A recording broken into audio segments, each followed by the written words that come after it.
The most important turning points that caused migration from the developing world to the developed world were decolonization, the war on drugs, and civil war or unrest.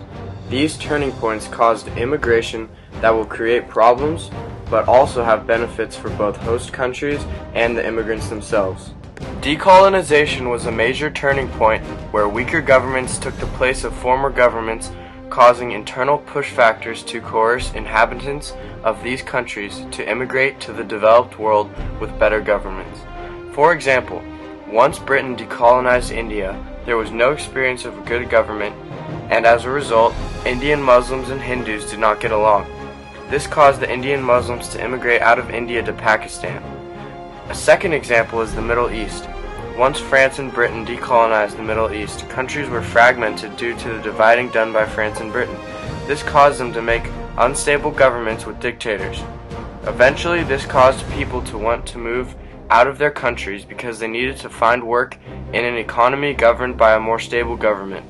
These immigrants who needed to find work eventually helped the economies of their new countries, but it was hard for them to assimilate into a whole new culture. The next major turning point is the war on drugs. The war on drugs caused migration in the sense that it took away opportunities from rural farmers in their country. The war on drugs was fueled by the developed countries giving aid to countries struggling with drug cartels. However, the government did not only fight the cartels. Amidst this civil strife, farmers could not sell enough agriculture, so they switched to the cocoa bean in order to survive. The government would then kill the fields using pesticides, and the farmers would have nothing to support themselves.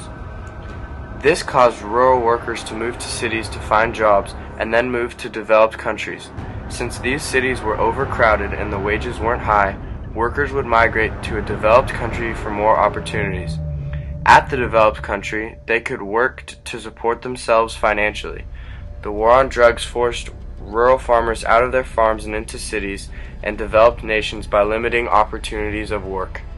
The third major turning point was civil wars and unrest. Civil wars and unrest caused migration because refugees were fleeing the violence and looking for new opportunities to support themselves. The conflict in Syria has created a huge number of displaced refugees. These refugees are fleeing due to religious and personal safety endangerments. Not only is violence forcing people to immigrate, but so is the economical state of their country. Many Latin American countries receive debt from borrowing money from the IMF and World Bank. After the dictators took on this debt, they left the country unable to provide government services for the poor. This forces the lower class, who relied on these services, to move in order to gain these services from developed countries. Furthermore, the mass production of the developing countries, along with the lack of government programs, would not be able to support themselves by continuing their agricultural work. Civil wars and unrest caused people to migrate due to the lack of opportunities and aid, and the survival of oneself in times of conflict. Post-World War II migration is similar to the migration caused by the Black Death. Somewhat similar to the way decolonization displaced people from their country, the deaths of aristocrats and vassals due to the plague allowed serfs in Western Europe to move freely to find work, which was often in cities. The massive population decrease caused wages to soar so high the agricultural industry became weak, causing more people to migrate to cities.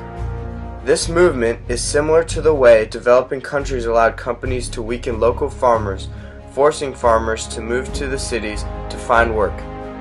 The plague also forced people to leave their hometowns to avoid the chaos, which is similar to civil wars and unrest today.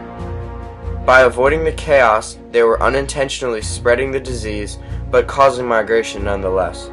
The social disorder caused by the Black Plague and the general chaos caused by an epidemic are very similar to the causes and effects of globalization and rapid industrialization.